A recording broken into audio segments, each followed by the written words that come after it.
सभी बच्चों को नमस्कार। आज प्रोनाउन का second part, demonstrative pronoun. Demonstrative pronoun क्या होते हैं?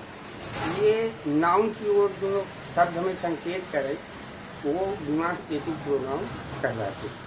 अब दिस, दैट, दीज, दोज ये हमारे डिमॉन्स्ट्रेटिव प्रोनाउन।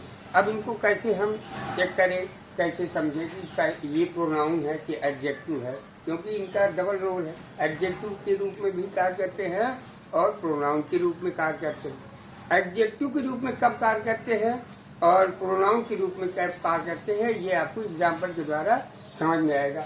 अब ये है डिमॉन्स्ट्रेटिव में है दिस माने ये, दैट माने वह, दीज माने वे ये सब, और दोज माने वे सब। ये प्लूरल है और ये ऑलवेज। दिस, दैट हमेशा सिंगुलर होगा और दीज, दोज हमेशा प्लूरल होगा। इसमें प्लूरल है और वर्ब भी प्लूरल ले रहा है, इसमें सिंगुलर है, वर्ब भी सिंगुलर ले रहा है। और दिस, दैट ये दोनों जो है नजदीक के लिए और ये दूर के लिए, फार के लिए। फार मतलब दूर, दूर। दिस नजदीक के लिए और दैट दूर के लिए। दिस और दैट ये दोनों दूर के लिए हैं, ये प्लूरल है। अब ये दिस सिंगुलर है तो इसके साथ ये हो जाएगा और दैट के साथ ये हो जाएगा। यहाँ पे नियर का कितने नजदीक की बात करें, अगर बात करें कि कितने नजदीक को हम कहेंगे दिस और कितने दूर को हम दैट कहेंगे, तो जहाँ आप किसी को टच कर सके वो तो नजदीक है ही है, वो नियर पे होगा। अगर आपको समीप लग रहा है, टच नहीं कर पा रहे हैं, उससे अधिक है, तो उसको आप फार कह सकते हैं, दूर के लिए इंडिकेट या संकेत कर सकते हैं। अब यहाँ पे एग्जांपल है कि दिस इज अ पेन। अब दिस इज अ पेन है, यह एक पेन है। तो यहाँ दिस है क्या? दिस माने यह एक पेन है। यह सब्जेक्ट हुआ और ये वर्ब हुआ। यहाँ पे सब्जेक्ट हुआ, ये नाउन हुआ और ये वर्ब हुआ। तो सब्जेक्ट वर्ब के तुरंत बाद अगर है दिस या दैट लिखा है, कुछ भी लिखा है, तो वो क्या कहलाएगा तुम्हारा? ये दिस प्रोनाउन कहलाएगा, डिमॉन्स्ट्रेटिव प्रोनाउन कहलाएगा।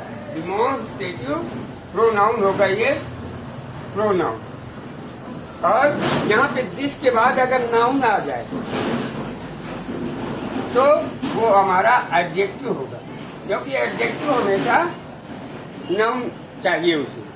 और प्रोनाउन अपने आप में सब्जेक्ट परफेक्ट होता है, इसलिए उसके लिए कोई आवश्यकता, ये सिंगुलर के लिए है ये। और इसी तरह दीज और दोज है, तो दोज आर नॉटी बॉयज, तो दोज के साथ आ रहा है यहाँ पे, तो ये प्रोनाउन होगा।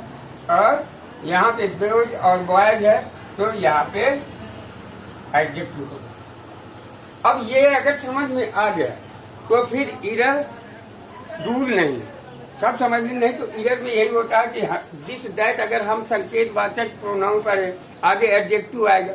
एडजेक्टिव में दिस, दैट होंगे, दीज, दोज होंगे, सच होगा। तो ये अगर होंगे तो इनको कैसे हम क्लियर करेंगे कि ये एडजेक्टिव है? तो इसको समझने के लिए केवल इतना आपको याद रखना कि ऑलवेज सिंगुलर होता है, ये प्लूरल होते हैं, ये सिंगुलर वर्ब लेंगे दोनों और ये प्लूरल की वर्ब लेंगे।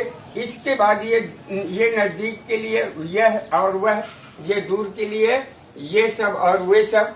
इसके बाद अगर वर्ब के तुरंत बाद पहले, अगर दिस के तुरंत बाद वर्ब हो या वर्ब के पहले दिस हो, तो आपका प्रोनाउन होगा।